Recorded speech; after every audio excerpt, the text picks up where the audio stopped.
The morning sun painted the harbor in shades of gold and amber as Joanne Foster pushed open the kitchen door of the Seabreeze Inn.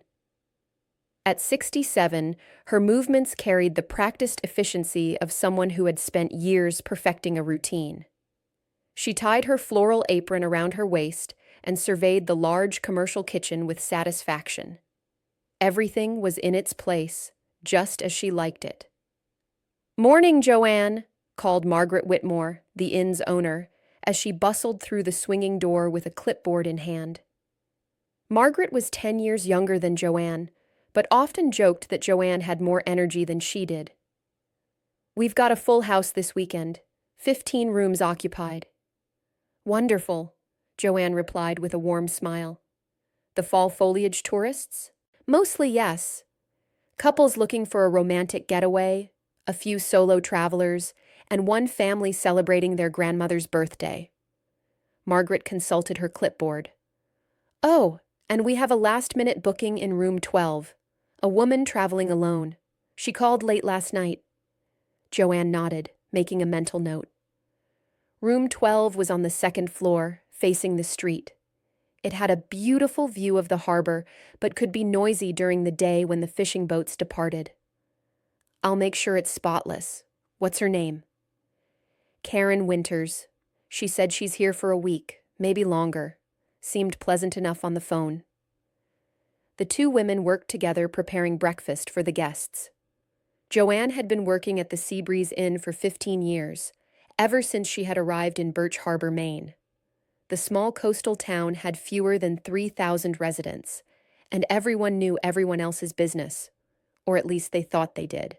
What none of them knew was that Joanne Foster wasn't always a cleaning woman at a charming bed and breakfast. For 25 years, she had been the warden of a medium-security women's correctional facility outside Boston. She had managed hundreds of inmates, dealt with riots, negotiated with desperate individuals, and implemented rehabilitation programs that had become models for other institutions. But that was a lifetime ago, before everything changed. Joanne pushed the memories aside, as she always did, and focused on the task at hand. She arranged fresh flowers in small vases for each table in the dining room, a personal touch that guests always appreciated. Margaret handled the business side of the inn, but Joanne took care of the details that made visitors feel welcome and comfortable. By 8 o'clock, guests began filtering into the dining room. Joanne greeted each one with a smile, poured coffee, and answered questions about local attractions. She had learned the rhythm of hospitality over the years, the balance between being friendly and giving guests their privacy. The couple in room 3, the Hendersons, were celebrating their 40th anniversary. "Mrs. Foster, this inn is absolutely delightful," Mrs. Henderson said as Joanne refilled her coffee cup. "How long have you worked here?" 15 years this November," Joanne replied. "And please, call me Joanne. You must love it here. Such a peaceful town." "I do," Joanne said honestly. "It's exactly what I needed." What she didn't add was that Birch Harbor had given her something precious: anonymity and a fresh start. Here, she wasn't Warden Foster, the woman who had let an inmate escape. She was just Joanne, the hard-working woman who kept the Seabreeze Inn running smoothly. By 9 o'clock, most of the guests had finished breakfast and headed out to explore the town or hike the coastal trails. Joanne began clearing tables when she noticed a woman sitting alone in the corner, her breakfast barely touched. This must be Karen Winters, the late arrival. "Good morning," Joanne said cheerfully, approaching the table. "Can I get you anything else? More coffee?" The woman looked up, and Joanne felt a flicker of something she couldn't quite identify. Karen Winters appeared to be in her early 40s, with dark hair pulled back in a ponytail and sharp features. She wore expensive sunglasses, despite being indoors, and a designer jacket that seemed out of place in their casual inn. "No, thank you, I'm fine," Karen said, her voice flat. She barely made eye contact before returning her attention to her phone. Joanne had learned not to judge guests based on brief interactions. Some people were simply tired from traveling or preferred to keep to themselves. Yet something about this woman made her pause. It wasn't anything specific, just a feeling, an instinct she had developed over decades of reading people. "Well, if you need anything, just let me know," Joanne said pleasantly before moving on to the next table. Throughout the morning, as Joanne cleaned rooms and changed linens, she couldn't shake her unease about Karen Winters. She told herself she was being silly. Not everyone had to be chatty and friendly.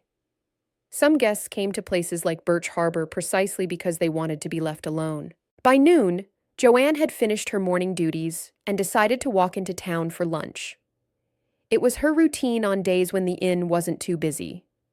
She enjoyed the 15-minute stroll down Harbor Street, past the fishing pier where old men sat with their lines in the water, past the small cluster of shops that sold everything from fresh fish to handmade quilts. "Joanne, wait up!" She turned to see Linda Chen, the town librarian, hurrying to catch up with her. Linda was in her 50s, energetic and always full of news about town events. "Are you heading to Betty's Cafe?" Linda asked, slightly out of breath.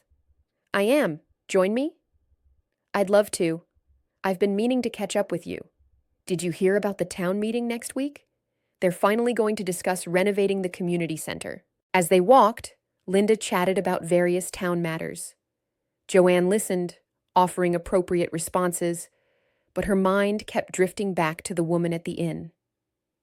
There was something about the way Karen Winters had held herself, the way her eyes had darted around the dining room as if cataloging exits and faces.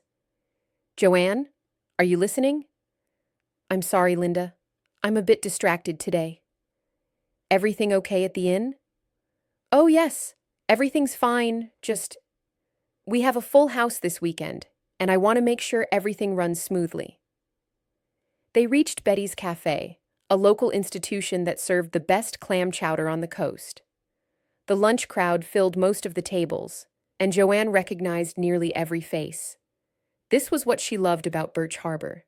It was predictable, safe, and far removed from the chaos of her previous life. After lunch, Joanne returned to the inn and spent the afternoon in the laundry room, washing and folding towels and sheets. It was mindless work that allowed her thoughts to wander. She thought about her life before Birch Harbor, something she tried not to do too often. She had been good at her job as warden. Firm but fair, the staff used to say. She had genuinely believed in rehabilitation, in giving people second chances. She had implemented education programs, therapy sessions, and job training workshops. Many of the women who had served their time under her supervision had gone on to rebuild their lives successfully. But then Sarah Hendricks had happened. Sarah had been a white-collar criminal, convicted of embezzlement and fraud. She had been charming, manipulative, and brilliant. For months, she had worked on building relationships with specific staff members, learning routines, exploiting small weaknesses in the system. And then, one autumn evening, she had simply walked out during a shift change, dressed in stolen civilian clothes, carrying forged documents. The escape had lasted only a week before Sarah was caught in New York, trying to board an international flight. But the damage was done. An investigation had followed, questioning procedures and pointing fingers.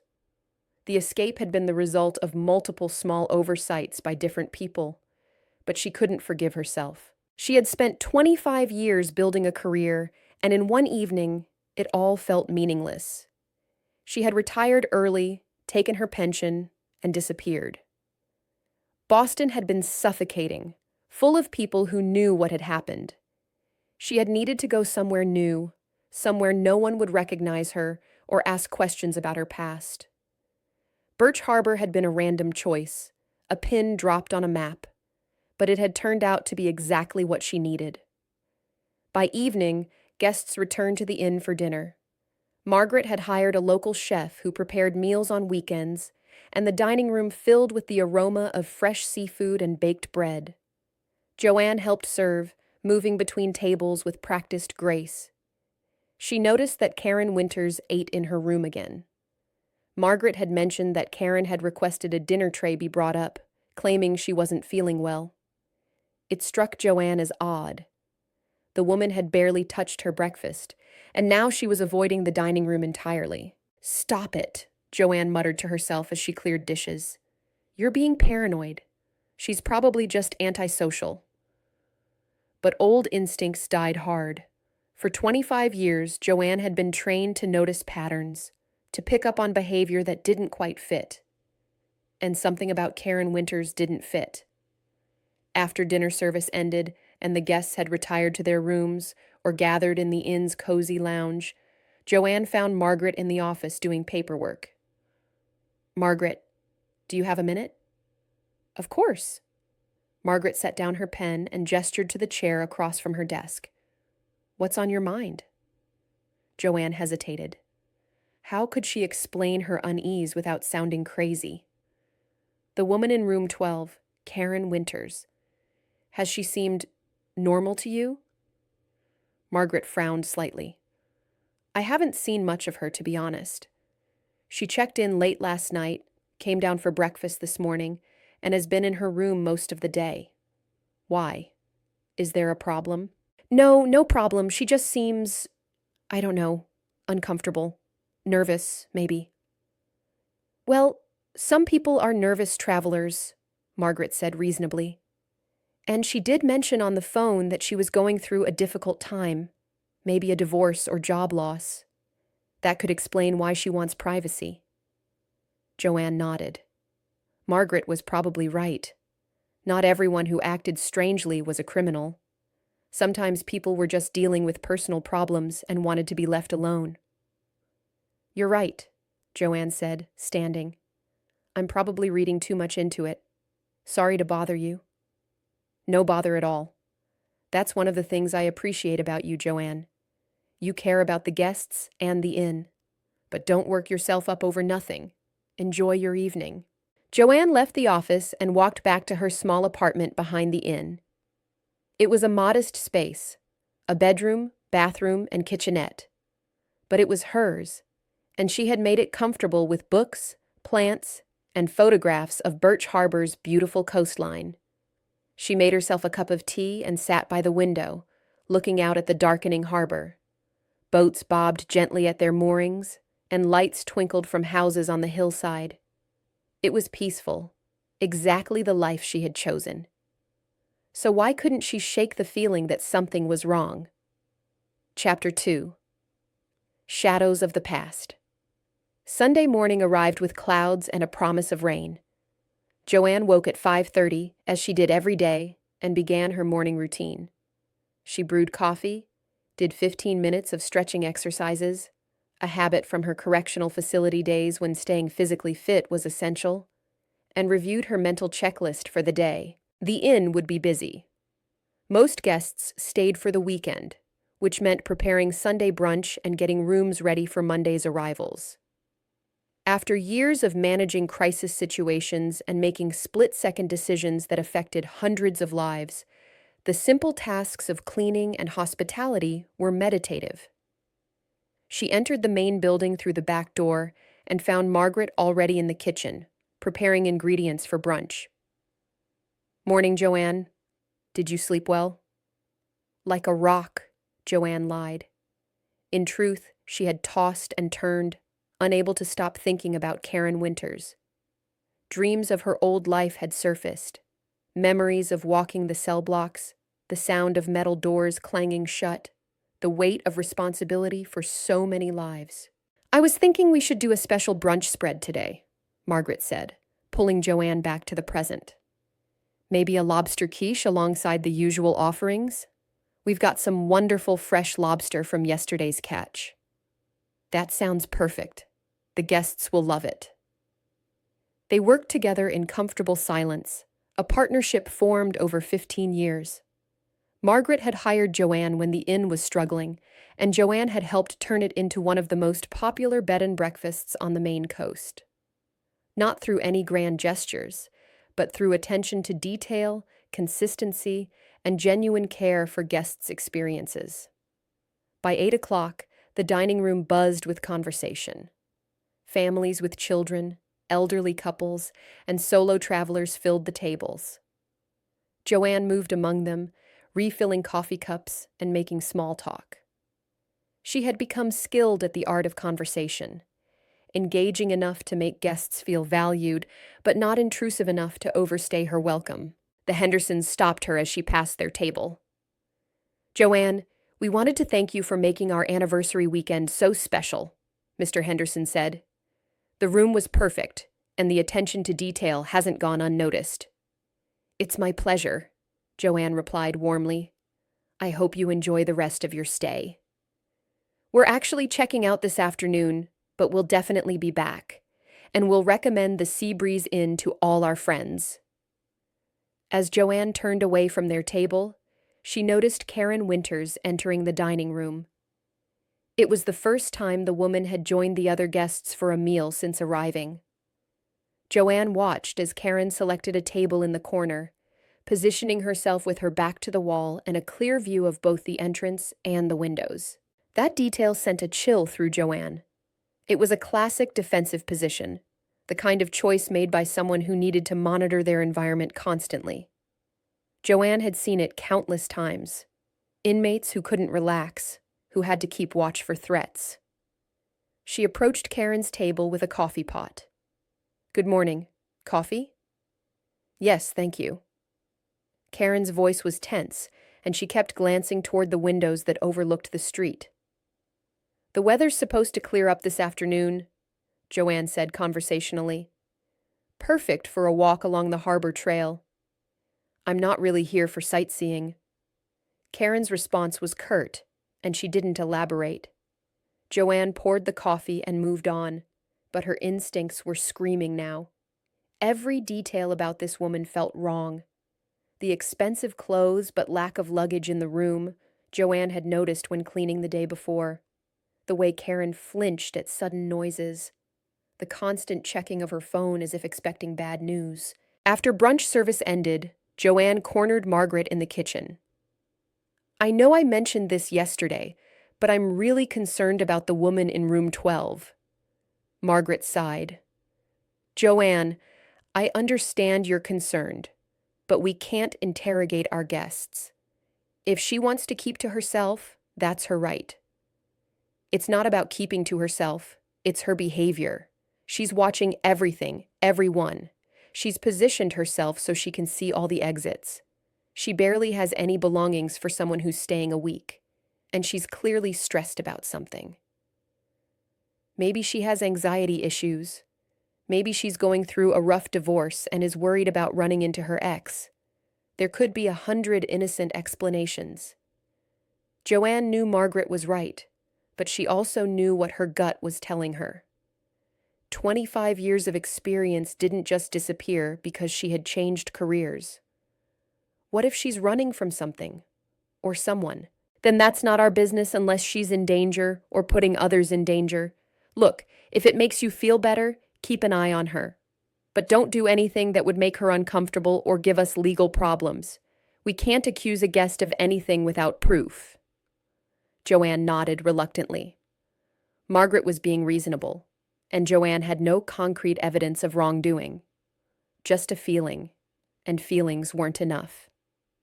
The afternoon passed slowly. Rain began falling around 2 o'clock, keeping most guests indoors.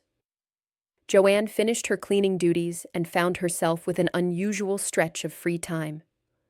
On impulse, she walked to the town library. Linda Chen looked up from the circulation desk with a smile. "Twice in one weekend? To what do I owe this pleasure?" "I need to use the computer for a bit. Research." "Help yourself. They're all available."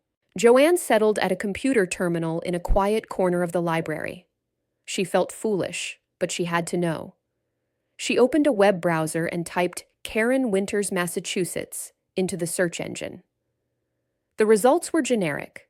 Social media profiles of various Karen Winterses, none of whom matched the woman at the inn. She tried different search combinations, adding Boston, New England, missing person, but nothing helpful appeared. Then she changed tactics. She thought about what she had observed: the expensive clothes and sunglasses, the way Karen carried herself despite trying to appear casual, the constant vigilance. These were behaviors Joanne had seen before in people trying to hide their identity or escape from something. She searched for recent news about white-collar crimes in Boston. A few stories appeared about embezzlement cases, financial fraud, and corporate scandals. One headline caught her attention: Former bank executive skips bail in million-dollar fraud case. Joanne clicked the link and began reading. A woman named Christine Mallory, aged 42, had been arrested 6 months ago for embezzling over $3 million from her employer, a prestigious Boston investment firm. She had been released on bail pending trial, but had disappeared 2 weeks ago, violating the terms of her release. Authorities believed she might be using false identification and could be anywhere in New England. The article included a photograph of Christine Mallory. Joanne studied it carefully. The woman had lighter hair in the photo and wore glasses, but the facial features, the shape of the jaw, the distance between the eyes, they matched Karen Winters. Joanne's hands trembled slightly as she printed the article. It could be a coincidence. Many people shared similar features. But combined with everything else she had observed, the similarities were too significant to ignore. She returned to the inn and went directly to her apartment, article in hand. She read it twice more, analyzing every detail. Christine Mallory had been a vice president at her firm, respected and trusted, until an internal audit had uncovered years of systematic theft. She had used her position to siphon money into offshore accounts, and by the time anyone noticed, she had already stolen millions. The article noted that Christine was considered sophisticated and intelligent, capable of creating false identities and evading detection. The FBI was involved in the search, and there was a reward for information leading to her arrest. Joanne sat back, her mind racing. If Karen Winters was really Christine Mallory, what should she do? Call the police? But what if she was wrong? She would humiliate an innocent woman and potentially create legal problems for the inn. She needed to be certain. That evening, Joanne volunteered to deliver dinner trays to guests who requested room service. Karen Winters was one of them. Joanne knocked on the door of room 12 and waited. "Who is it?" Karen's voice was sharp, suspicious. "Room service with your dinner." The door opened just wide enough for Karen to take the tray.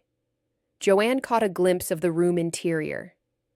A suitcase lay open on the bed, and papers were spread across the desk. Karen looked disheveled, her hair messy, eyes red as if she had been crying or hadn't slept. "Are you all right?" Joanne asked with genuine concern.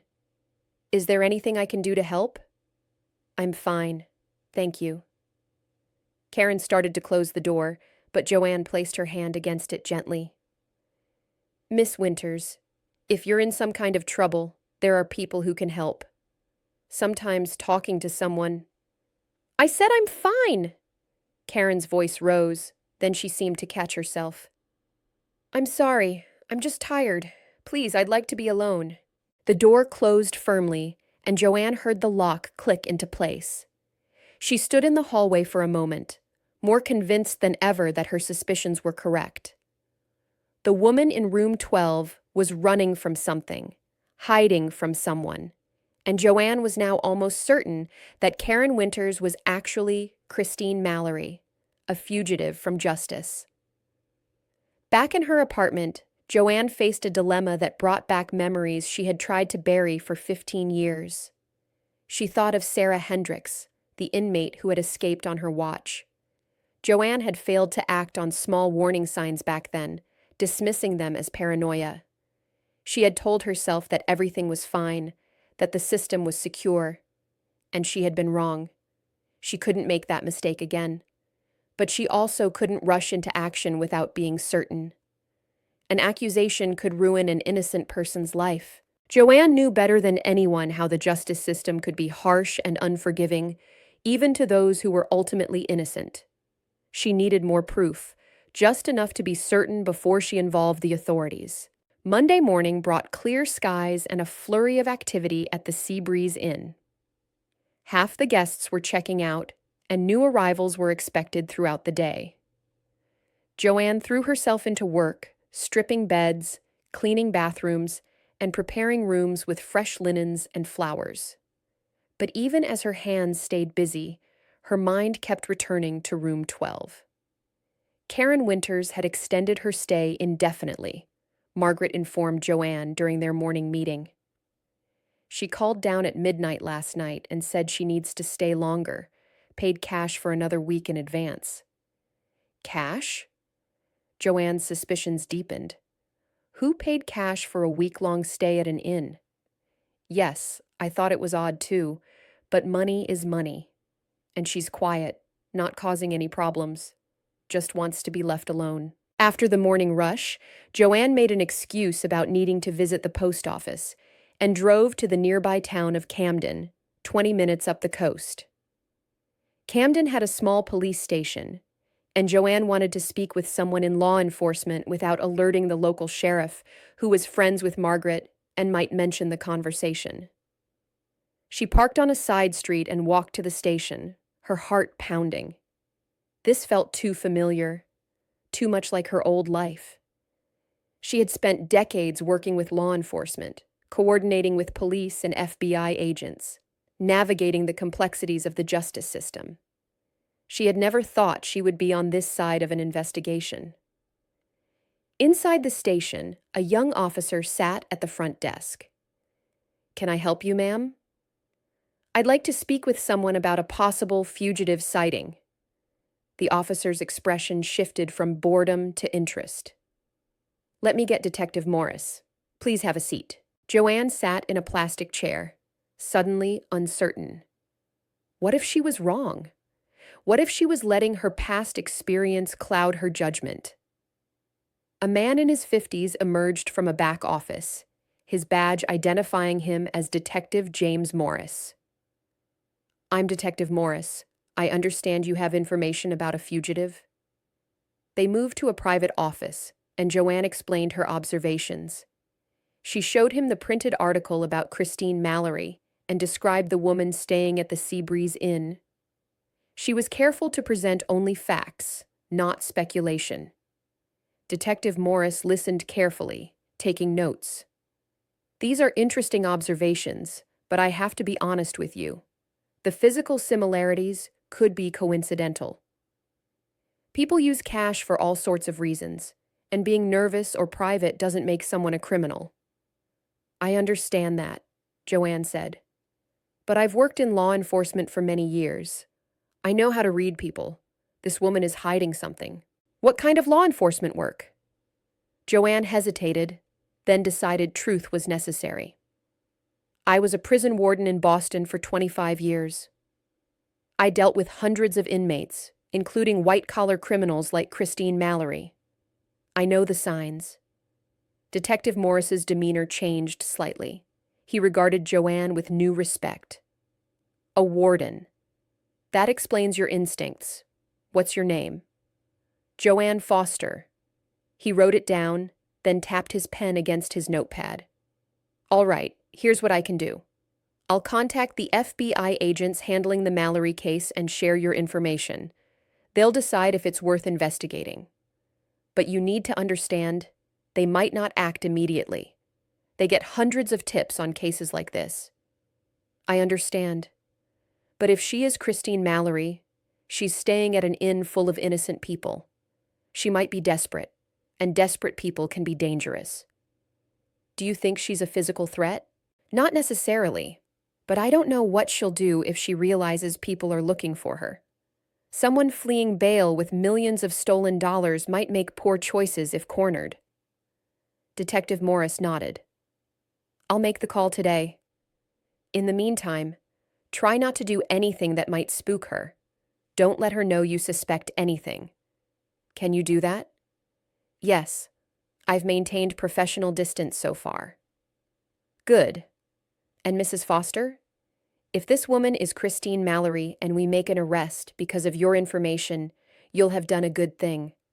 Not many people would have noticed what you noticed or bothered to follow up.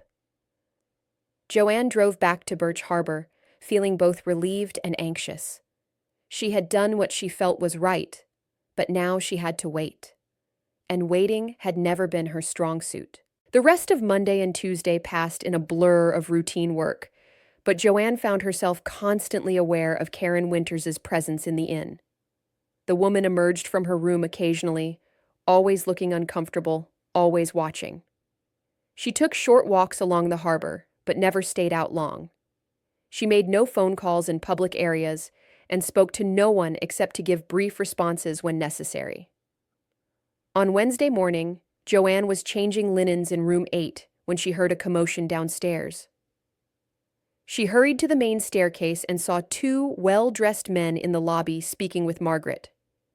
Even from a distance, Joanne recognized them as federal agents. Their bearing, their suits, the way they moved with professional authority. Her heart raced. They were here. I'm telling you, we have no one by that name staying here, Margaret was saying, frustration clear in her voice. One of the agents showed her a photograph. She might be using a false name. Have you seen this woman? The agents exchanged glances. Is she here now? I think so. She rarely leaves the inn. But what is this about? What has she done? We need to speak with her. Please stay down here and keep any other guests away from the second floor. Joanne descended the stairs. I called you, she said to the agents. I'm Joanne Foster.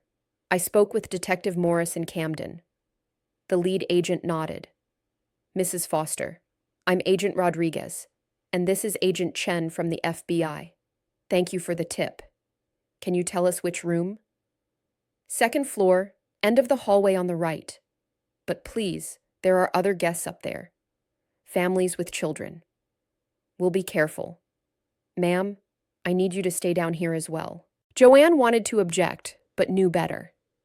This was their job now, not hers. She stood with Margaret and watched as the two agents climbed the stairs, their hands near their weapons, but not drawn. The inn suddenly felt very quiet. Margaret gripped Joanne's arm. This is really happening. There's a fugitive in my inn. I'm sorry, Margaret. I wanted to be wrong. They waited. Minutes stretched. Then they heard a door open, voices, and the sound of footsteps. The agents appeared at the top of the stairs with Karen Winters, Christine Mallory, between them. She was handcuffed but walking calmly, her face expressionless. As they passed through the lobby, Christine looked directly at Joanne. There was no anger in her eyes, only resignation and something that might have been respect. You knew, Christine said quietly as the agents paused to fill out paperwork with Margaret. From the beginning, you knew. Joanne met her gaze steadily. You made it obvious if someone knew what to look for. I should have kept moving. I just wanted a few days to rest, to figure out my next step. I thought a small inn in a tiny town would be safe. Nowhere is safe when you're running from the law, says the woman who's clearly running from something herself.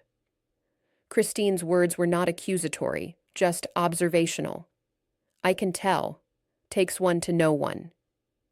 Before Joanne could respond, Agent Rodriguez guided Christine toward the door. That's enough conversation. Let's go. They watched through the window as the agents placed Christine in their car and drove away. The entire incident had taken less than 15 minutes, but Joanne felt exhausted, as if she had worked a double shift. Margaret turned to her, eyes wide. Joanne, how did you know? I mean, I knew you were concerned, but you were so certain. Experience, Joanne said quietly. Just experience. What kind of experience? You're a cleaning woman. Joanne had known this moment would come eventually. She had kept her past private for 15 years, but it was time for the truth. "Let's go to your office. We should talk." In the privacy of Margaret's office, Joanne told her the story. Not all of it. Some details were too painful to share, but enough. She explained about her career as a prison warden, about Sarah Hendricks's escape, about her decision to retire and start over in a place where no one knew her history. Margaret listened without interrupting, and when Joanne finished, she was quiet for a long moment. "All these years, and I never knew. You never said anything." "I wanted to leave that life behind. I wanted to be just Joanne, the woman who cleans rooms and makes guests feel welcome, not Warden Foster, the woman who failed." "You didn't fail. You helped catch a fugitive. You kept everyone here safe." 15 years too late. That's not how I see it." Margaret leaned forward, her expression earnest. "You used your experience to protect people. That's not failure. That's exactly what you spent your career doing, just in a different setting." Joanne felt tears prick her eyes, but blinked them back. "I should have acted sooner with Christine. I knew something was wrong from the first morning." "You acted appropriately. You gathered evidence, contacted the authorities, and let them do their job. You didn't confront her yourself or put anyone at risk. Joanne, you handled this perfectly."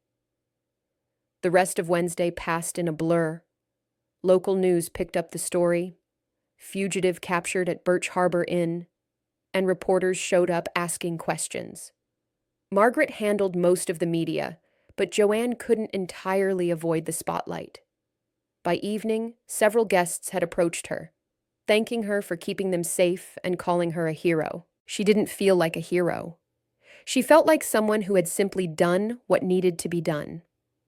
That night, unable to sleep, Joanne sat in her small apartment and thought about Sarah Hendricks. For 15 years, she had carried the guilt of that escape, the feeling that she should have prevented it. But Margaret's words echoed in her mind. "You handled this perfectly." Maybe she had. Maybe the lesson wasn't that she had failed with Sarah, but that she had learned from that experience and applied it here. Maybe redemption didn't come from erasing past mistakes, but from ensuring they didn't happen again. Thursday morning brought more media attention. A television crew from Portland arrived at the Seabreeze Inn, wanting to interview both Margaret and Joanne. Margaret agreed, but Joanne initially declined. "Please," Margaret urged. "This is good publicity for the inn, and people want to hear your story. How you noticed what no one else did." "I don't want to be on television," Joanne protested. "I left my old life to avoid attention." "You don't have to mention your background. Just talk about being observant and concerned." But that plan fell apart quickly. The reporter, a sharp young woman named Jennifer Barnes, did her research. Before the interview began, she approached Joanne privately. "Mrs. Foster, I did some digging into your background. You were Joanne Foster, warden at the Cedar Grove Women's Correctional Facility near Boston, weren't you? You retired 15 years ago, shortly after the Sarah Hendricks escape." Joanne's stomach sank. "That's ancient history." "Is it? Because it seems directly relevant to how you identified Christine Mallory. Your experience as a warden gave you the skills to spot a fugitive. That's a compelling story. It's a private story." Jennifer softened. "I understand if you don't want to discuss it on camera. But I think it's important for people to know that good can come from difficult experiences. You spent 25 years in corrections, then one incident made you leave. But you didn't lose your skills or your commitment to justice. You just applied them differently. That's inspiring." Joanne wanted to refuse, but she also recognized truth in the reporter's words. She had spent 15 years hiding, ashamed of her perceived failure. Maybe it was time to stop hiding. All right, she said finally. I'll do the interview. But I want to focus on moving forward, not dwelling on the past. The interview took place in the inn's parlor, with Margaret present. Jennifer asked thoughtful questions, and Joanne found herself opening up in ways she hadn't expected. You served as a warden for 25 years, Jennifer began. That's an impressive career. What made you leave? An inmate escaped during my tenure, Joanne said carefully. It was a complex situation involving multiple security oversights. I felt responsible, even though the investigation cleared me of direct fault. I decided it was time to retire. And you chose Birch Harbor. Why? I wanted somewhere quiet, somewhere I could contribute to a community in a simpler way. I found that at the Seabreeze Inn. But you didn't leave your skills behind. When Christine Mallory checked in under a false name, you noticed things others didn't. Can you explain what caught your attention? Joanne described her observations, the defensive positioning, the nervous behavior, the cash payment, the expensive clothes but minimal luggage. I spent decades learning to read people, to notice when something doesn't fit. Those instincts don't disappear just because you change jobs. Some people might say you were suspicious of an innocent guest. That's why I didn't act immediately. I gathered more information, verified my suspicions as much as possible, and then contacted law enforcement. I didn't confront her myself or make accusations. I followed proper procedure. That sounds like the behavior of a professional. It's the behavior of someone who learned from past mistakes. 15 years ago, I didn't act quickly enough on warning signs. This time, I did. The interview lasted 30 minutes, and when it was over, Joanne felt unexpectedly lighter. For 15 years, she had carried the weight of Sarah Hendricks's escape like a secret shame. Now, by acknowledging it publicly and showing how she had applied those lessons, the burden felt less heavy. The segment aired that evening on the local news, and by Friday morning, it had been picked up by several regional stations. Joanne received calls from former colleagues, people she hadn't spoken to in years. One call stood out. Tom Bradley, who had been her deputy warden at Cedar Grove, left a voicemail. Joanne, it's Tom. I saw you on the news. I'm so glad you're doing well. I've thought about you often over the years, hoped you found peace. What you did at that inn, spotting that fugitive, that's the Joanne Foster I remember, the one who never stopped caring about doing what's right. Call me if you want to talk. It would be good to catch up. Joanne listened to the message 3 times. Tom had been a good friend and colleague, someone she had trusted. But after leaving Cedar Grove, she had cut ties with everyone from that part of her life, too ashamed to face them. Maybe it was time to stop running from her past entirely.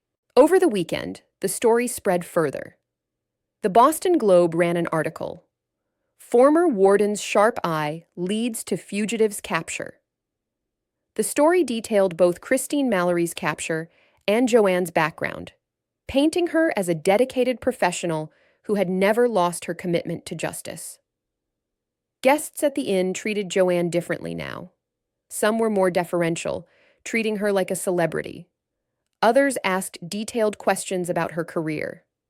A few thanked her for keeping them safe during Christine's stay. Joanne tried to maintain normalcy, going about her daily work as usual. But Margaret insisted on throwing a small celebration Saturday evening, inviting longtime guests and local friends. The Hendersons, who had returned for another anniversary visit, raised their glasses. To Joanne, the guardian of Birch Harbor. The toast embarrassed Joanne, but she smiled and accepted the attention gracefully. Later, as guests mingled, Sheriff Tom Bradley of Birch Harbor, no relation to her former colleague, pulled her aside. Mrs. Foster, I have to admit, I feel a bit foolish. You called in your concerns about that woman, and I didn't take you seriously enough. I should have investigated immediately. You had no reason to believe me, Joanne said. I was just a cleaning woman with a suspicion. A cleaning woman who happened to be one of the most experienced prison wardens in Massachusetts. If I had known your background, I would have acted differently. Then I'm glad you didn't know. It meant you treated me like any other citizen reporting suspicious behavior. That's how it should be. The sheriff nodded thoughtfully. You know, the department could use someone with your experience. We have a community liaison position opening up, working with at-risk youth, helping with crime prevention programs. It doesn't pay much, but... Thank you, Sheriff, but I'm happy where I am. The inn is my home now. He accepted her refusal gracefully, but Joanne thought about the offer later. Part of her missed the sense of purpose that came with correctional work, but another part recognized that she had found a different kind of purpose here in Birch Harbor. She wasn't managing a facility with hundreds of inmates, but she was creating a welcoming space for travelers, contributing to the community, and yes, occasionally using her skills to keep people safe. Maybe that was enough. On Sunday evening, after the guests had settled in for the night and the inn was quiet, Joanne and Margaret sat together in the parlor, sharing a pot of tea. It's been quite a week, Margaret said. I keep thinking about what you told me, about Cedar Grove and the escape.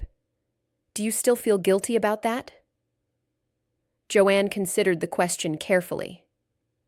Yes and no. I'll always wish I had prevented Sarah Hendricks's escape. But I'm starting to understand that one incident doesn't define an entire career. I helped hundreds of women during my time as warden. I implemented programs that made a real difference. One failure doesn't erase all of that. And now you've helped again, in a different way. I suppose I have. Margaret set down her teacup. I have a confession. When I hired you 15 years ago, I thought you were overqualified for a cleaning position. You were clearly educated, professional, and skilled. But you seemed to need the job, and I needed help, so I didn't ask questions. And now you know why. Yes, but here's what I want you to know, Joanne. You weren't overqualified then, and you're not overqualified now. The work you do here matters. You make guests feel welcome and safe. You maintain standards. You contribute to this community. That has value, regardless of what you did before. Thank you, Margaret. That means more than you know. They sat in comfortable silence, watching the lights of the harbor through the window. Joanne felt a sense of peace she hadn't experienced in years. Her past was no longer a secret, and the world hadn't ended. In fact, people seemed to respect her more for having overcome difficulty and found a new path. The following week brought a final twist. Agent Rodriguez called Joanne on Wednesday afternoon. Mrs. Foster, I wanted to give you an update. Christine Mallory has agreed to cooperate with our investigation. She's providing information about money laundering networks in exchange for a reduced sentence. Your identification of her led to her capture before she could move the stolen funds overseas. Because of that, we were able to freeze accounts and recover most of the money she stole. That's good news. It is. And there's more. Ms. Mallory specifically asked us to pass along a message to you. She said, "Tell the warden I respect what she did. She was just doing her job, and she did it well." Joanne was surprised. She called me warden? She looked up your background after her arrest. Apparently, she was impressed by your career. She said if she had to be caught, she was glad it was by someone who understood the system and followed proper procedure. That's unexpected. I thought you'd want to know. Oh, and one more thing. There's a reward for information leading to Christine Mallory's capture. $25,000. It's yours if you want it. Joanne hadn't thought about money. $25,000? Yes, you can refuse it if you prefer, but you earned it. You did the work. Joanne thought for a moment. Is there a way to donate it to a charity? Something related to rehabilitation programs for former inmates? I can arrange that. Any particular organization? The Women's Freedom Fund.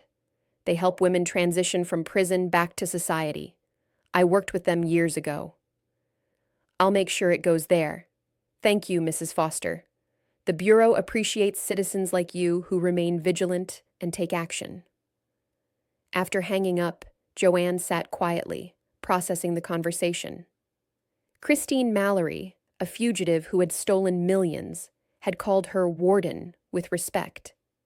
And Joanne had chosen to donate the reward to help other women in difficult circumstances. Perhaps that was the ultimate form of moving forward, using the past to create better futures for others. October gave way to November, and the tourist season in Birch Harbor began to wind down. The Seabreeze Inn still received guests, but the frantic pace of summer and early fall eased into something more manageable. Joanne appreciated the quieter rhythm, the opportunity to catch her breath after the intensity of Christine Mallory's capture and the media attention that followed. Life began to settle into a new normal, though normal had shifted. Joanne was no longer anonymous. People in town knew her story now, and while most were respectful, some treated her like a local celebrity. She found it uncomfortable, but tried to be gracious. One Thursday afternoon, as Joanne finished restocking linens in the supply closet, she heard the front door chime. Curious about the late arrival, they weren't expecting new guests until the weekend. She walked to the lobby and found a woman in her early 50s standing near the reception desk. The woman turned, and Joanne stopped in her tracks. It had been 15 years, but she recognized Sarah Hendricks immediately. Sarah had aged naturally. Her hair was shorter and graying at the temples. She dressed conservatively in jeans and a sweater, nothing like the prison-issued clothing Joanne remembered. But her eyes were the same, intelligent, assessing, with a hint of the manipulative charm that had made her such an effective con artist. "Hello, Warden Foster," Sarah said quietly. "I thought it was time we talked." Joanne's first instinct was to call for Margaret, or the sheriff, or someone. But she forced herself to remain calm. Sarah had served her time. She had been recaptured quickly after her escape and had served additional years for the attempt. She had paid her debt to society. "It's just Joanne now," she said, keeping her voice neutral. "And I'm not sure we have anything to discuss." "I think we do. I saw you on the news, the story about catching that embezzler. It brought back memories." "I'm sure it did." Sarah glanced around the charming inn, taking in the cozy furnishings and ocean views. "This is nice. Very different from Cedar Grove." "That's intentional. What do you want, Sarah?" "To apologize, actually. And to explain, if you'll let me." Joanne wanted to refuse, to send Sarah away without hearing whatever justification she had prepared. But 15 years of wondering, of guilt and what-ifs, made her curious. "All right, let's sit." They moved to the parlor, empty at this time of day. Joanne gestured to the chairs by the fireplace, and they sat across from each other like adversaries preparing for negotiation. Sarah spoke first. "I heard you retired after I escaped. That wasn't my intention." "What was your intention?" "Freedom, obviously. I was young, stupid, and terrified of spending years in prison. I thought I was clever enough to disappear permanently." She laughed bitterly. "I was wrong about that." "You were clever. You manipulated staff, exploited weaknesses in our procedures. You almost succeeded." "But I didn't." "And you know what I realized during those additional years I served? The escape made everything worse. I could have been released after 8 years with good behavior. Instead, I served 13. 5 extra years because I couldn't accept my situation and tried to run. Why are you telling me this?" "Because after I was recaptured, I was transferred to a different facility. And the warden there, Warden Collins, was nothing like you. She didn't believe in rehabilitation or second chances. She saw us as problems to be managed, not people to be helped. I spent 5 years in that environment, and it made me realize how good I had it at Cedar Grove, how good you were at your job. Joanne felt a lump in her throat, but kept her expression neutral. You didn't think that when you escaped. No, I didn't. I was focused on myself, on what I wanted. I didn't think about how my escape would affect you or the other inmates or the programs you had worked so hard to create. I was selfish. Yes, you were. I know. And I'm sorry. Not just sorry I got caught, but genuinely sorry for the damage I caused. When I saw you on TV, looking so accomplished and confident, I felt proud of you. But then I learned that you left Cedar Grove because of my escape, and I felt terrible. You didn't deserve that. Joanne took a deep breath. I left because I felt I had failed. Not just with your escape, but in general. I questioned everything I had done, every decision I had made. That's not fair to yourself. You were an excellent warden. Everyone knew it, even those of us who didn't want to admit it. The programs you created helped people. I met women who had been at Cedar Grove years before me. Women who had successfully rebuilt their lives because of the education and therapy programs you implemented. Then why did you escape? Sarah was quiet for a long moment. Because I was scared. And because I hadn't yet learned that running from consequences doesn't solve problems, it creates new ones. I learned that lesson the hard way. What are you doing now? Joanne asked. I work as an accountant for a small nonprofit in Portland. They knew about my background when they hired me. Full disclosure. I do community service on weekends, teaching financial literacy classes to women transitioning out of the justice system. I'm trying to make amends, not just for my crimes, but for all the collateral damage I caused, including your visit here today. Yes, I needed you to know that I'm sorry, and I needed to tell you that you shouldn't have left Cedar Grove. What I did was my failure, not yours. They sat in silence for a while, the weight of 15 years between them. Finally, Joanne spoke. I appreciate you coming here. It took courage. It's the least I could do. You spent your career trying to help people like me. I'm sorry I made you doubt that work. Sarah stood to leave, but Joanne stopped her. Wait, I have a question. When you were planning your escape, did you ever consider how it would affect the other women at Cedar Grove? The programs that might be shut down, the privileges that might be revoked? Sarah met her eyes honestly.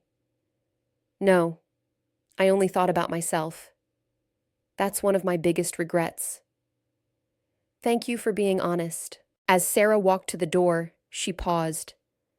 You know, Warden, Joanne, what you did here at this inn, catching that fugitive, it showed that you still have those instincts. You're still protecting people, still making a difference, just in a different setting. I hope you know that. After Sarah left, Joanne sat alone in the parlor for a long time. The conversation had shaken her, bringing up emotions she thought she had processed. But it had also brought clarity. Sarah had apologized, which Joanne hadn't expected.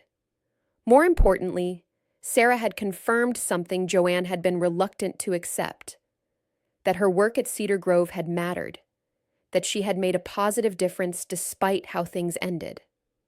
That evening, Joanne called Tom Bradley, her former deputy warden. They had exchanged a few messages since he left his voicemail, but this was their first real conversation in 15 years. Tom, it's Joanne.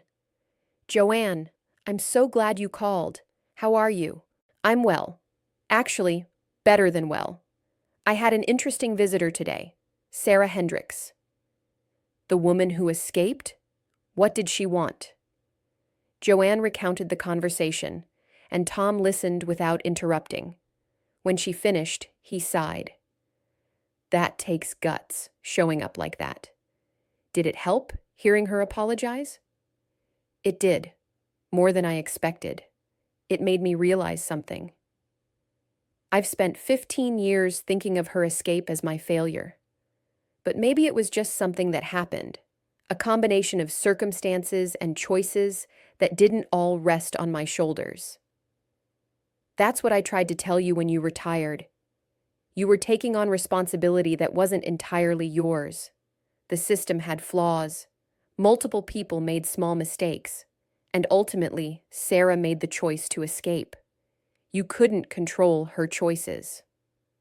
I know that intellectually, but emotionally, I felt I should have prevented it. And now I think I can finally let it go. Not forget it. I'll never forget. But accept it as part of my history without letting it define my entire career. I'm glad to hear that. You were too good at your job to let one incident define you. They talked for another hour, catching up on 15 years of separate lives. Tom was still working in corrections, now as a consultant helping facilities improve their rehabilitation programs. He told Joanne that many of the programs she had pioneered at Cedar Grove were now used as models throughout the state. Your legacy didn't end with that escape, Tom said. It continued through all the positive changes you implemented. I want you to know that. After hanging up, Joanne felt a profound sense of release.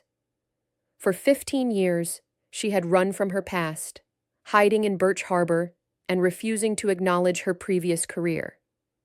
But the past had caught up with her in the form of Christine Mallory and then Sarah Hendricks. And instead of destroying her, it had freed her. December brought the holiday season to Birch Harbor. The town decorated with lights and wreaths, and the Sea Breeze Inn transformed into a winter wonderland.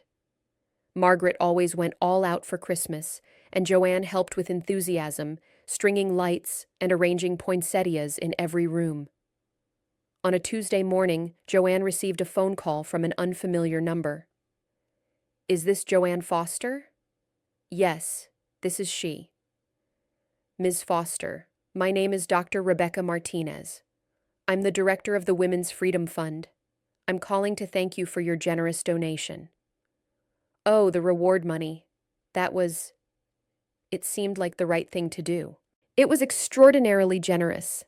$25,000 will help us provide housing and job training for dozens of women transitioning out of incarceration. But that's not the only reason I'm calling.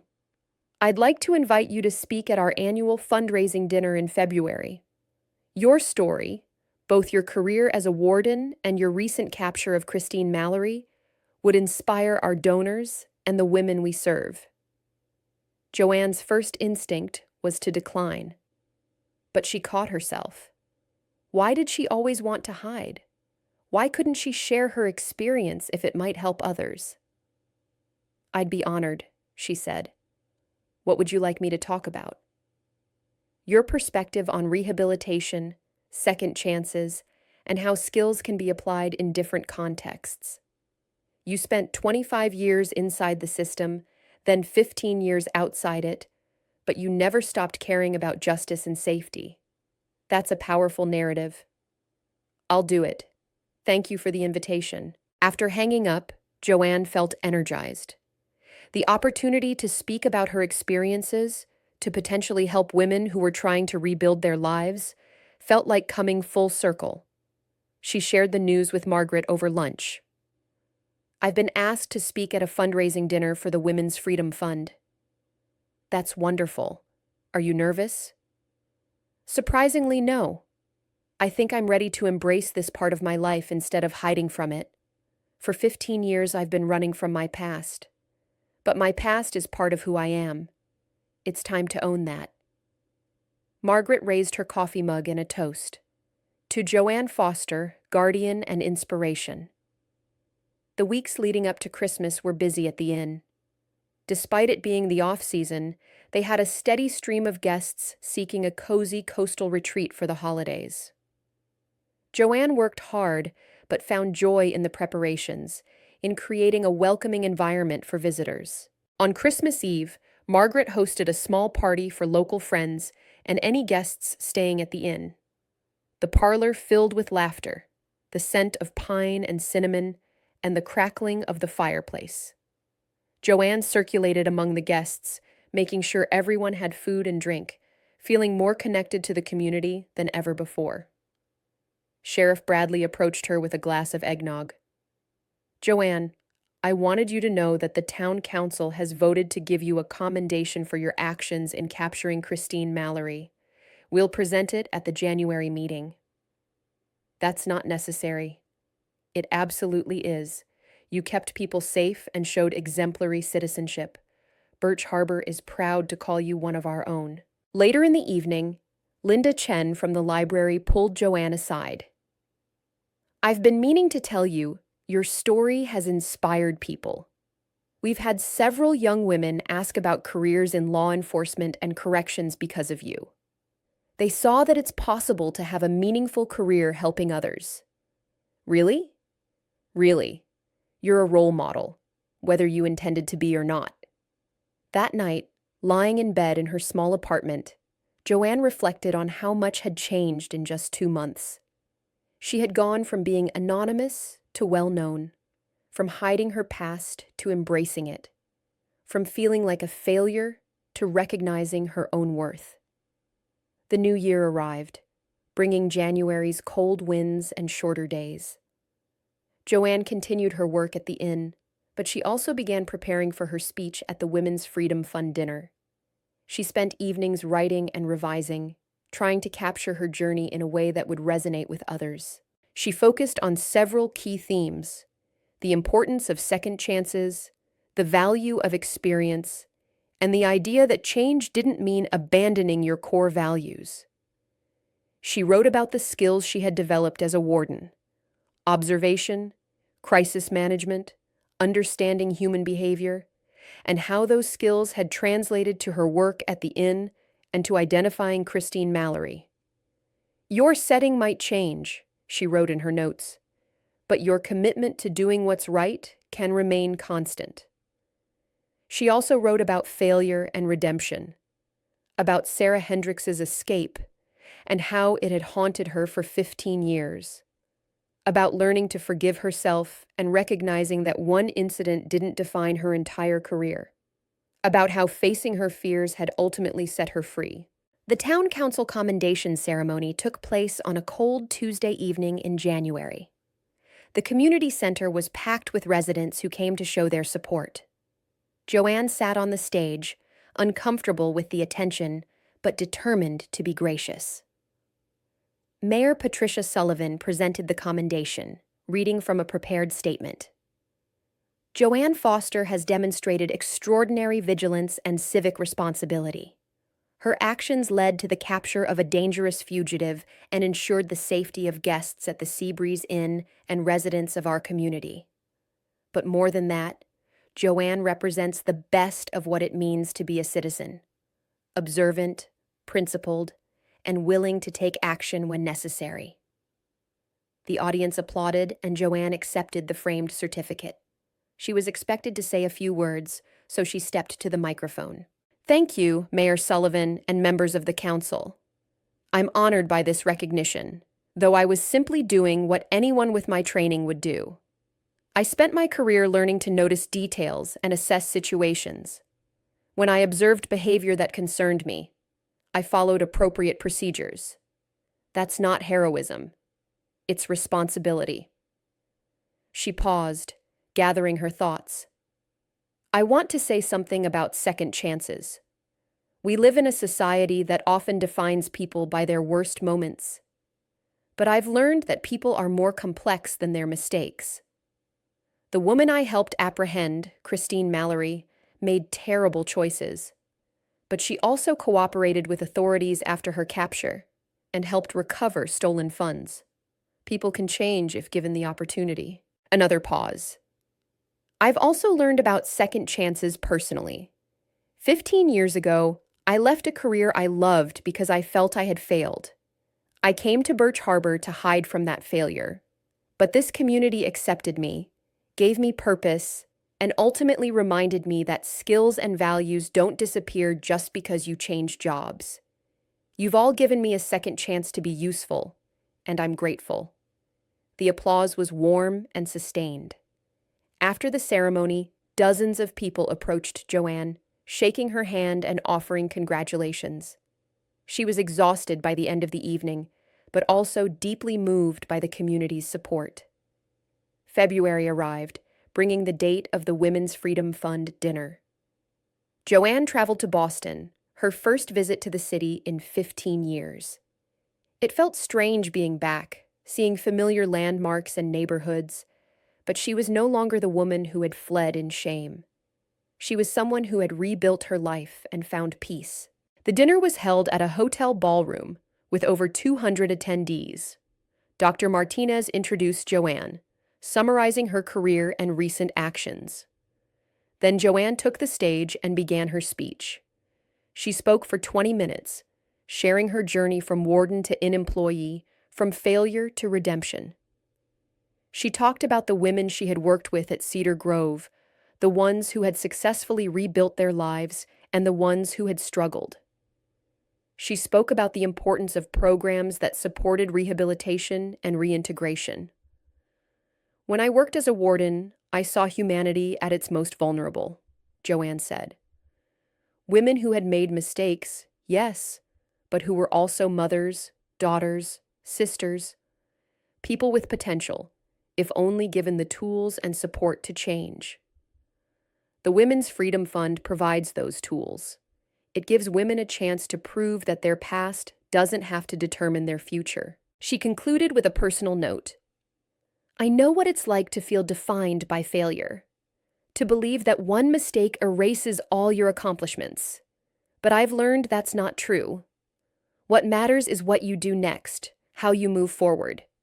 The women this organization helps are doing that every day, moving forward, building new lives, contributing to their communities. They deserve our support and our belief in their potential. The applause was thunderous. Afterward, several women approached Joanne, former inmates who had been at Cedar Grove during her tenure. They thanked her for the programs she had implemented, for treating them with dignity and respect, for believing they could change. One woman, Emma Reyes, had been released from Cedar Grove 10 years ago.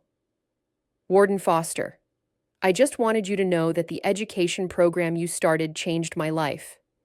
I got my GED while inside, then went to community college after release.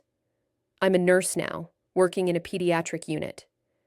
None of that would have happened without the opportunities you created. Joanne felt tears welling up. Emma, I remember you. You were always so determined. I'm proud of what you've accomplished. I wouldn't have accomplished anything without people like you believing in me.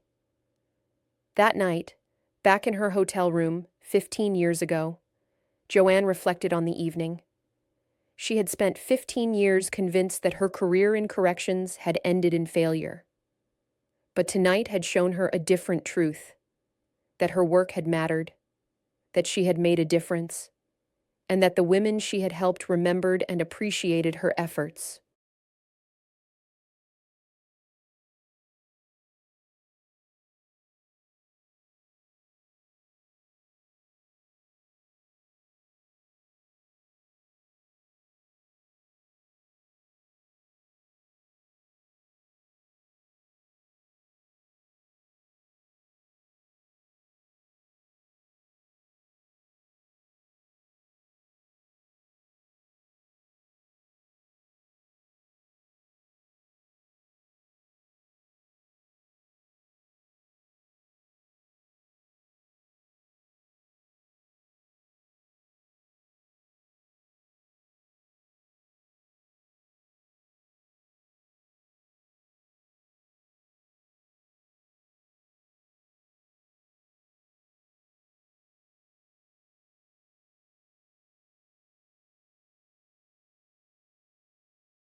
March brought signs of spring to Birch Harbor.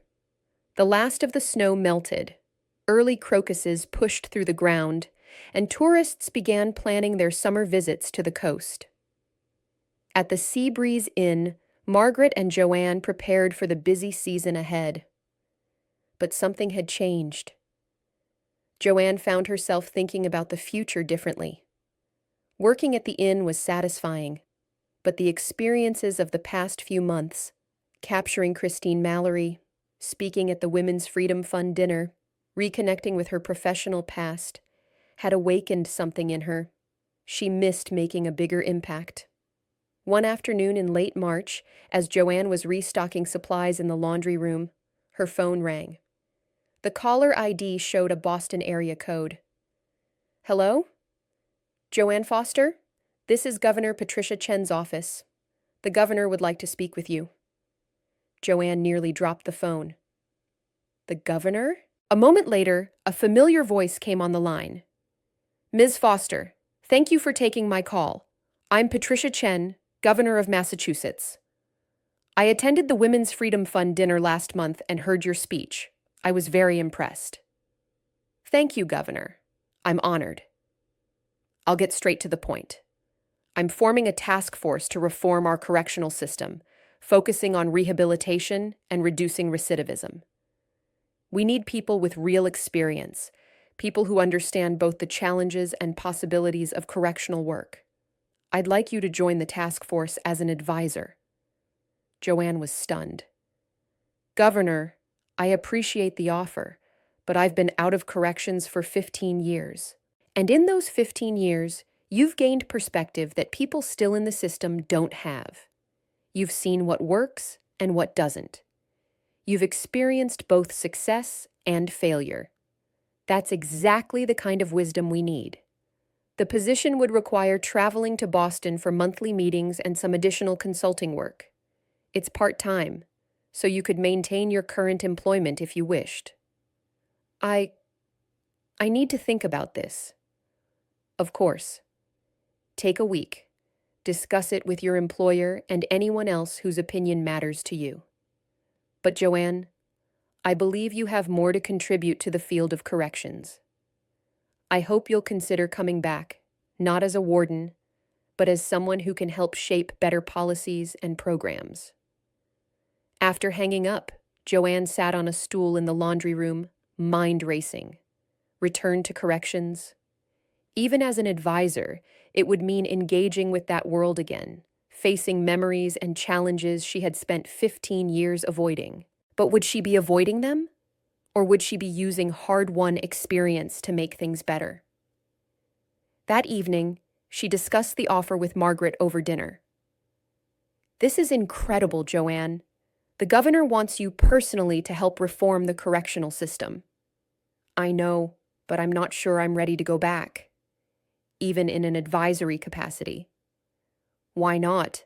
You loved that work. And from what you've told me, you were excellent at it. One incident, one mistake that wasn't even entirely your fault, drove you away. But that was 15 years ago. You're different now, stronger. What about the inn? I have responsibilities here. We can figure that out. You said it's part-time, monthly meetings. We can hire additional help if needed. Joanne, you can't let fear hold you back from something this important. Joanne smiled at her friend. When did you become so wise? I've had a good teacher for 15 years. Over the next few days, Joanne wrestled with the decision. She made lists of pros and cons, walked long distances along the harbor trail, and spent hours in quiet contemplation. She thought about Sarah Hendricks and Christine Mallory, about Emma Reyes and all the other women whose lives had been touched by the correctional system.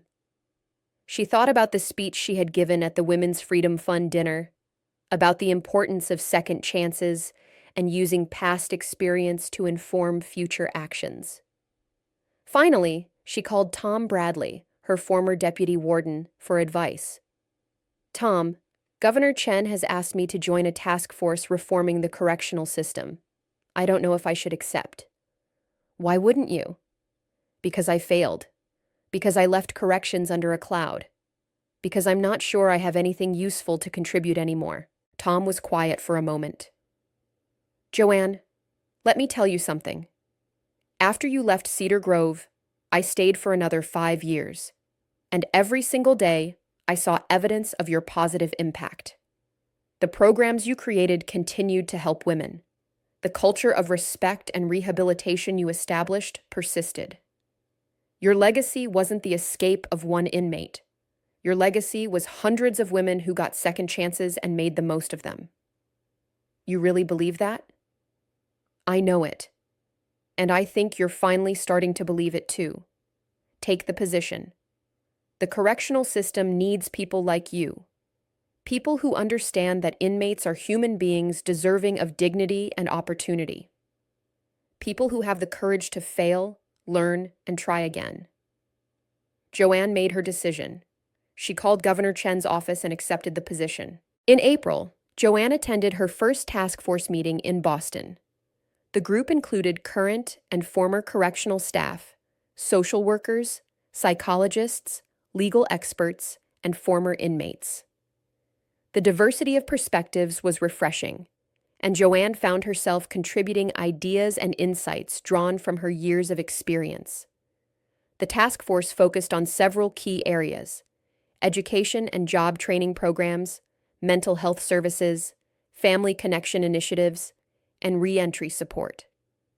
Joanne drew on her experience at Cedar Grove, describing programs that had worked well and others that had fallen short. The most successful initiatives were those that treated inmates as individuals with potential, not just as problems to be managed, Joanne explained during one session. When we implemented personalized education plans and allowed women to make meaningful choices about their rehabilitation paths, we saw dramatically better outcomes. Dr. James Wong, a psychologist on the task force, nodded enthusiastically. That aligns with current research on autonomy and motivation. People who have agency in their own rehabilitation are more invested in the process. Over the following months, Joanne split her time between Birch Harbor and Boston. She maintained her work at the Seabreeze Inn, though Margaret had hired additional staff to reduce Joanne's workload. The task force work was intellectually demanding, but deeply satisfying. Joanne felt she was making a real difference, using her experience to shape policies that would affect thousands of people. In June, the task force presented its preliminary recommendations to the governor and legislature. The proposals included significant increases in funding for education and therapy programs, improved training for correctional staff, and expanded support services for women transitioning out of prison. Governor Chen praised the work. This is exactly the kind of thoughtful, evidence-based reform our system needs. I'm proud of what this task force has accomplished. After the presentation, several legislators approached Joanne with questions and comments. One, Senator Robert Marshall, was particularly interested in her background. Ms. Foster, I understand you were the warden at Cedar Grove when that inmate escaped 15 years ago. That must have been difficult. It was, Joanne said honestly. It taught me valuable lessons about system vulnerabilities and the importance of constant vigilance. And yet you came back to this work. That takes courage. It takes a belief that people and systems can change for the better. That's what this task force is trying to accomplish. Throughout the summer and fall, Joanne's dual life continued.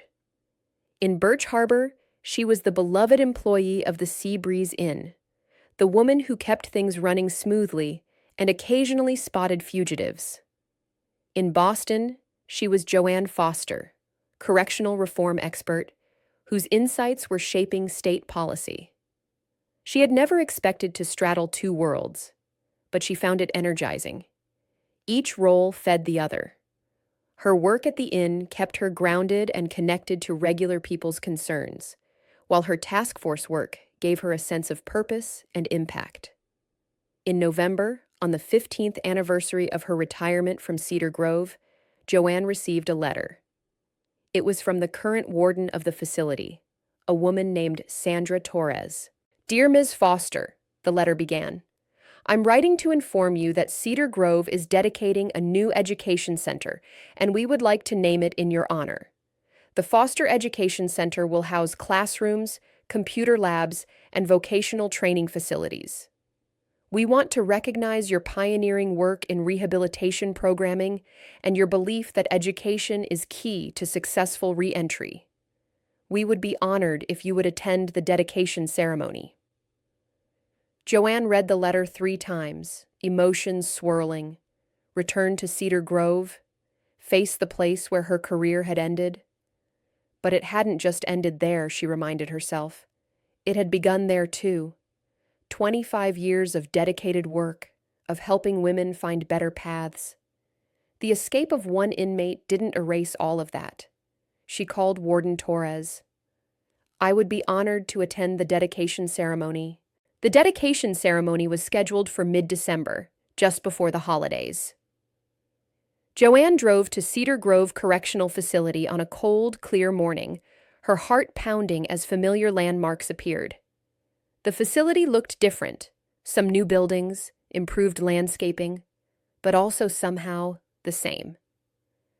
She parked in the visitor lot and sat for a moment, gathering herself. The last time she had been here, she had cleaned out her office in shame, convinced she had failed everyone. Now she was returning to be honored. Warden Sandra Torres met her at the entrance, a warm smile on her face. Ms. Foster, thank you so much for coming. This means a great deal to our staff and inmates. Please, call me Joanne. And thank you for this honor. I'm overwhelmed. They walked through security, and Joanne was struck by how familiar everything felt. The sounds, the smells, the institutional atmosphere, it all came rushing back. But instead of feeling trapped or sad, she felt a strange sense of homecoming. The education center was in a new building, modern and bright. Large windows let in natural light, and the facilities were impressive. Computer stations, a library, vocational training equipment, and comfortable classrooms.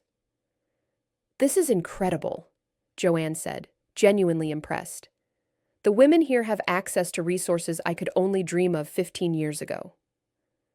Much of it was inspired by your work. When the state approved funding for correctional education, your programs at Cedar Grove were cited as models. You proved that investing in education and rehabilitation works. The ceremony took place in the main classroom, with staff, inmates, and community partners in attendance. Governor Chen had sent a representative, as had several legislators. Tom Bradley sat in the front row, grinning at Joanne. Warden Torres spoke first, describing the facility's educational initiatives and how they built on Joanne's legacy. Then Tom Bradley shared memories of working with Joanne, praising her leadership and compassion. Joanne Foster never saw inmates as problems to be solved, Tom said. She saw them as people with potential. That perspective transformed Cedar Grove and continues to influence correctional philosophy throughout the state. Then it was Joanne's turn to speak. She approached the podium, looking out at the faces before her. Current inmates who represented both the challenges and possibilities of the correctional system. When I worked here, I believed deeply in the power of education and second chances, Joanne began. I still do. But I learned something important after leaving Cedar Grove. I learned that second chances aren't just for inmates. They're for all of us. She told them about her 15 years in Birch Harbor, about learning to forgive herself, about using her skills in a different context. She talked about Christine Mallory and how old instincts had helped her protect others. I thought I had failed here, she said honestly. One incident made me believe that everything I had done was meaningless. But I was wrong. Your education, your choices, your potential, those things matter. One mistake doesn't define you. What defines you is how you move forward. She looked directly at the inmates in the audience. You're here because you made mistakes, but you're also here because society believes you can change, can learn, can become better versions of yourselves. I believe that too. I always have. And this education center exists because enough people believe it to invest in your futures. After the ceremony, several inmates approached Joanne. Some had been at Cedar Grove during her tenure, now near release after long sentences. Others were new, but had heard stories about Warden Foster. One woman, Denise Walker, had participated in Joanne's original GED program. Warden Foster, I got my high school diploma because of you. Then I earned an associate's degree through the college partnership program. I'm being released next month, and I already have a job lined up as a medical assistant. Thank you for believing in me. Joanne hugged her. I'm so proud of you, Denise. Go out there and show the world what you're capable of. Before leaving, Joanne took a private tour of the facility with Warden Torres. They walked through the cell blocks, the dining hall, the yard. Memories surfaced at every turn. Women she had known, challenges she had faced, moments of both frustration and triumph. In the administrative wing, Torres showed her something unexpected, a hallway featuring photos and plaques honoring former wardens. Joanne's photo hung prominently, with a plaque reading, Joanne Foster, Warden, 1990 to 2010, pioneer in rehabilitation programming. We wanted you to know that you're remembered here, Torres said softly. Not for Sarah Hendricks's escape, but for 25 years of dedicated service. Joanne felt tears slide down her cheeks. She didn't try to hide them. Thank you. This means more than you know. Driving back to Birch Harbor that evening, Joanne felt a profound sense of peace. She had returned to the place of her greatest perceived failure and found it transformed into a celebration of her accomplishments. She had faced her demons and discovered they were far less fearsome than she had imagined. The holidays passed in a whirl of activity. The Seabreeze Inn was fully booked, and Joanne threw herself into creating perfect experiences for guests. She also continued her task force work, with the group finalizing recommendations that would be implemented in the new year. On New Year's Eve, Margaret hosted a party at the inn. As midnight approached, she raised her glass in a toast. To Joanne Foster, who came to us 15 years ago looking for peace and gave us far more than she received. To her courage, her wisdom, and her willingness to use her gifts to make the world better. To Joanne, the crowd echoed. Later, as guests counted down to midnight, Joanne stood at the window looking out at the harbor. Fireworks would soon light the sky, marking the transition to a new year. But for Joanne, the real transition had already happened. She was no longer running from her past or hiding from her identity. She was Joanne Foster, former warden, inn employee, correctional reform advisor, community member, and guardian. She was all of these things, and she was finally at peace with that. The new year began with optimism. The task force's recommendations had been approved, and implementation was beginning across Massachusetts correctional facilities. Joanne split her time between Birch Harbor and Boston, feeling fulfilled by her dual roles. In February, she traveled to Portland to speak at a corrections conference. Her presentation on rehabilitation programming was well received, and she spent the day networking with professionals from across New England. During a coffee break, a woman approached her. Ms. Foster, I'm Janet Brennan. I'm the warden at Riverside Women's Facility in Vermont. I attended your presentation, and I'm impressed with your work. Thank you. It's nice to meet you. I have a situation I'd like to discuss with you if you have time. It's somewhat urgent. They found a quiet corner, and Janet explained her problem. We have an inmate who's been radicalized by another prisoner. She's planning a work stoppage and has convinced about 40 women to participate. I don't want to respond with force, but I need to de-escalate the situation before it becomes dangerous. Tell me more about the inmate who's organizing this. Her name is Rachel Morrison. She's intelligent, charismatic, and serving 15 years for fraud. She believes the system is rigged against her, which, honestly, isn't entirely wrong. But she's channeling that anger in destructive ways. Joanne thought for a moment. Why is she angry? What specific grievances does she have? The usual complaints: poor food, limited educational opportunities, inadequate medical care. Some of her concerns are legitimate, but she's not following proper channels to address them. Maybe that's because she doesn't believe proper channels work. Janet, would you let me talk to her?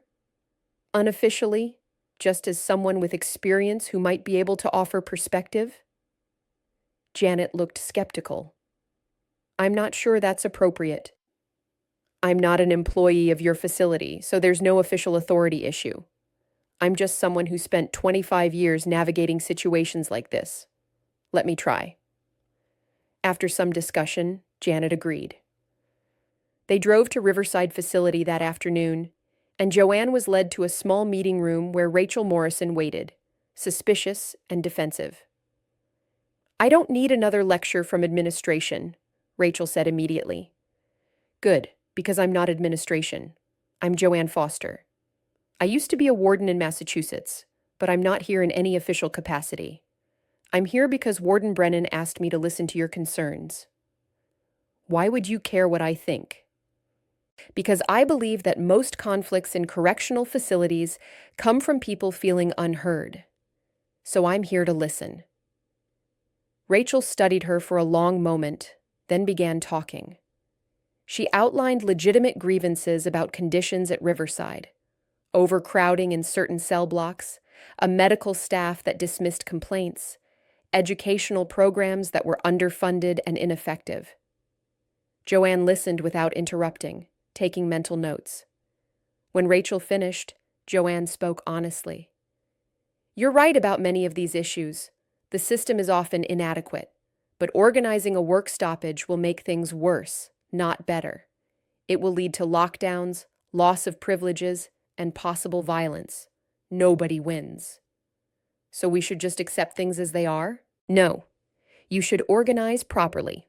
Document every grievance with dates and details. File formal complaints through appropriate channels. Request meetings with administration. If necessary, contact advocacy organizations and legislators. Create pressure for change through legitimate means. That sounds slow and unlikely to work. It is slow, change always is. But it's more likely to succeed than confrontation. I've seen work stoppages. They never accomplish what the organizers hope. They just create anger and resistance. Rachel was quiet, processing this. Why should I trust you? You were part of the system. You shouldn't trust me blindly. But consider this. I left the system 15 years ago because I felt it had failed. I understand frustration with institutions that don't live up to their promises. But I also know that lasting change comes from working within systems to transform them, not from tearing them down. They talked for another hour. Joanne shared stories from her time at Cedar Grove, describing successful initiatives and failures. She spoke honestly about the challenges of correctional work, about how limited budgets and political pressures often prevented wardens from making needed improvements.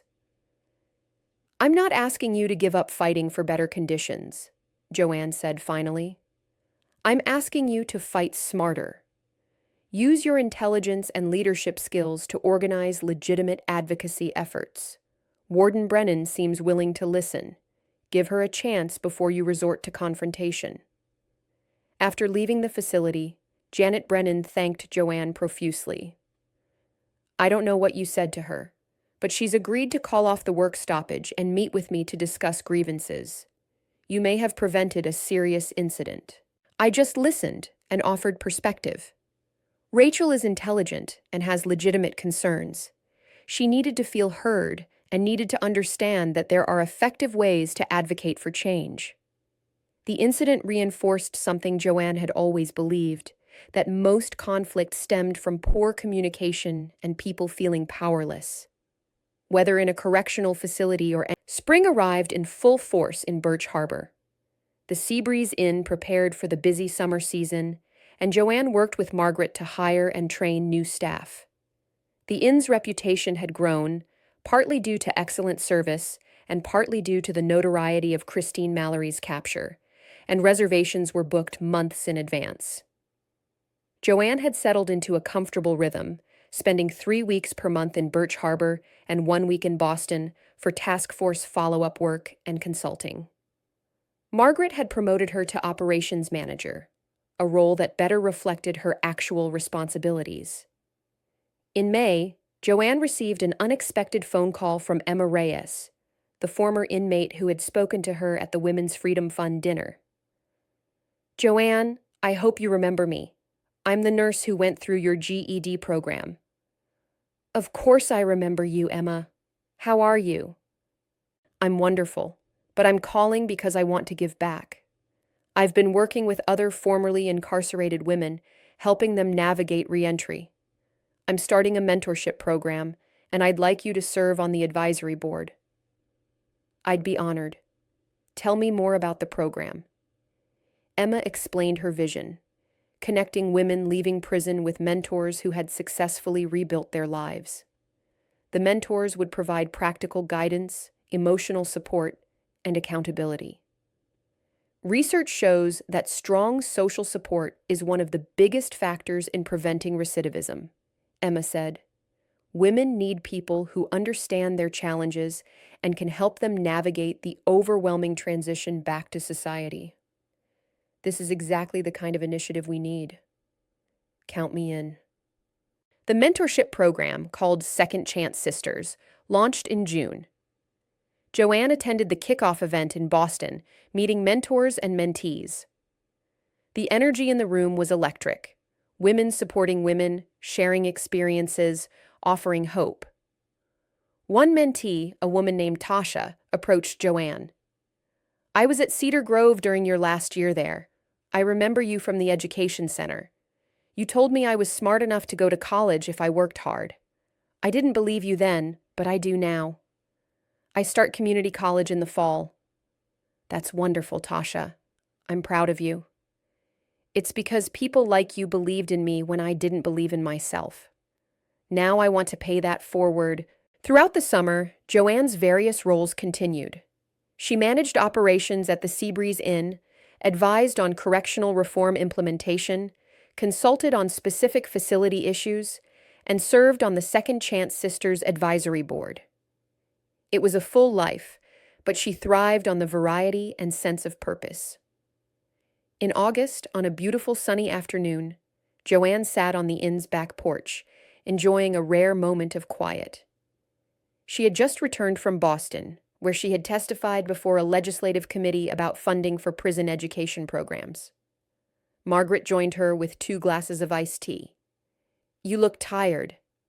"I am, but it's a good tired, the kind that comes from meaningful work. I'm proud of you, you know. When you first came here 15 years ago, you were so quiet, so hesitant about everything. You seemed almost afraid of your own shadow. Now look at you, testifying before legislators, advising wardens, changing policy. You've found yourself again." "I think I found a better version of myself. The woman I was at Cedar Grove was competent, but also rigid, maybe too controlled. The woman I am now has learned to be flexible, to accept failure as part of growth. That's wisdom." They sat in comfortable silence, watching boats in the harbor. Joanne thought about her journey, from the prison warden who had felt like a failure to the community member who had rebuilt her life, and finally to the advocate working to improve the system she had once left behind. It hadn't been a straight path. There had been detours, moments of doubt, and times when she had wanted to give up. But each experience had taught her something valuable. In September, Joanne returned to Cedar Grove for a special event. The first cohort of women to complete programs at the Foster Education Center was graduating with their associate's degrees through a partnership with a local community college. Joanne had been invited to deliver the commencement address. Standing before the graduates dressed in their caps and gowns, Joanne felt overwhelming pride.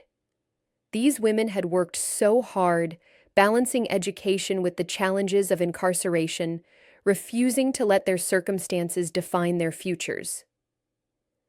You're graduating today not just with degrees, but with proof that change is possible, Joanne told them.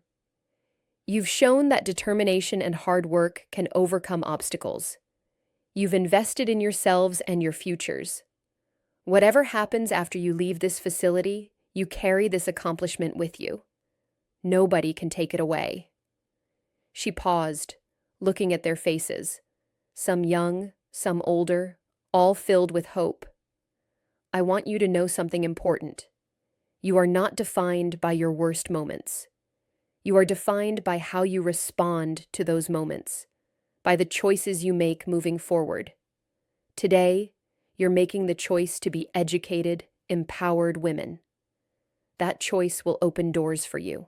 After the ceremony, several graduates hugged Joanne, thanking her for the education center and the opportunities it provided. One woman, Carmen Rodriguez, spoke for the group. We know your history, Warden Foster. We know you left here feeling like you had failed. But you didn't fail us. You gave us this. She gestured to the education center. You gave us hope and tools to build better lives. That's not failure, that's legacy. October brought another significant development. Governor Chen called Joanne with a proposal. Joanne, I want to create a statewide position, Director of Correctional Education and Rehabilitation, someone who would oversee the implementation of all our task force recommendations, work with facility wardens, develop programs, and evaluate outcomes. It's a big job, and it's important. I want you to do it. Joanne was stunned. Governor, I appreciate your confidence, but I'm 68 years old. This sounds like a position for someone with decades of career ahead of them. Age is irrelevant. Experience and wisdom are what matter, and you have both. The position is yours if you want it. Full-time, based in Boston, with a staff and budget to make real change. Can I think about it? Of course. But Joanne, I believe you're the right person for this job.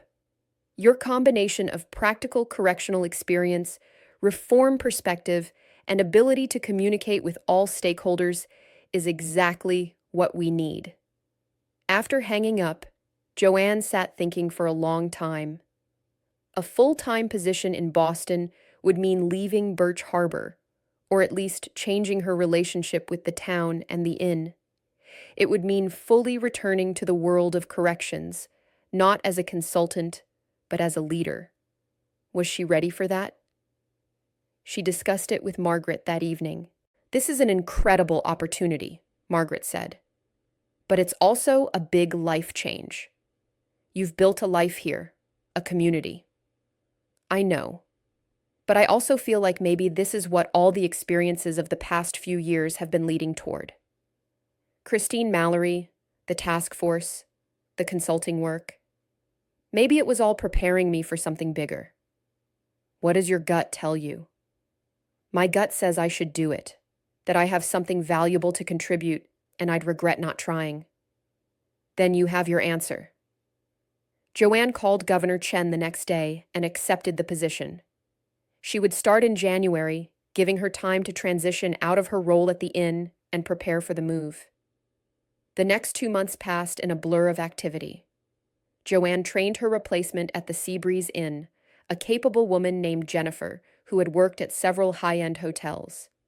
She helped Margaret reorganize operations to run smoothly without her daily presence. The town of Birch Harbor threw a farewell party for Joanne in November.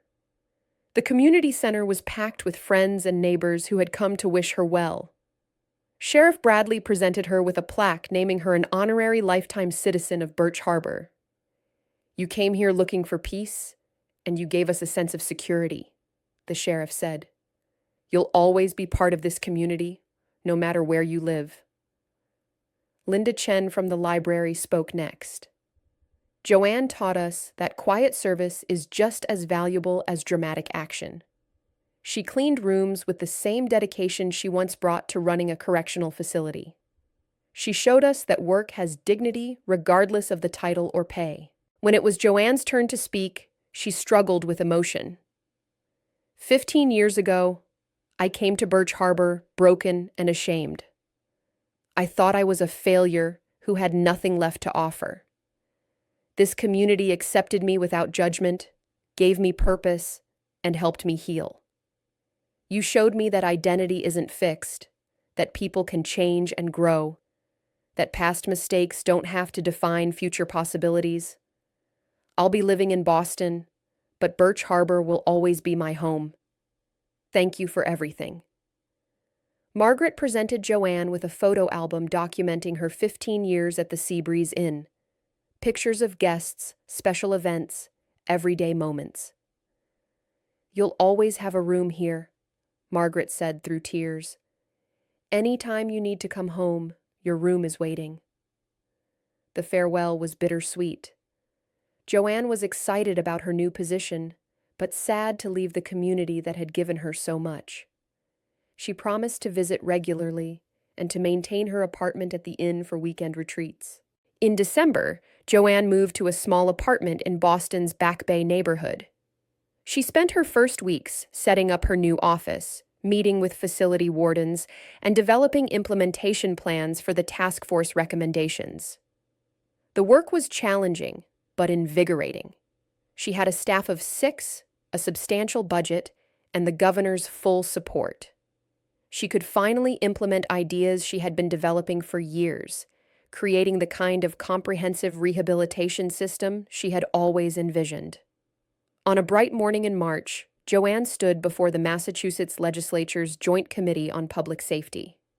She was presenting her 6-month report on the implementation of correctional reforms. We've made significant progress, she told the committee. Education program enrollment is up 40% across all facilities. Recidivism rates among women who completed rehabilitation programs have dropped by 18%.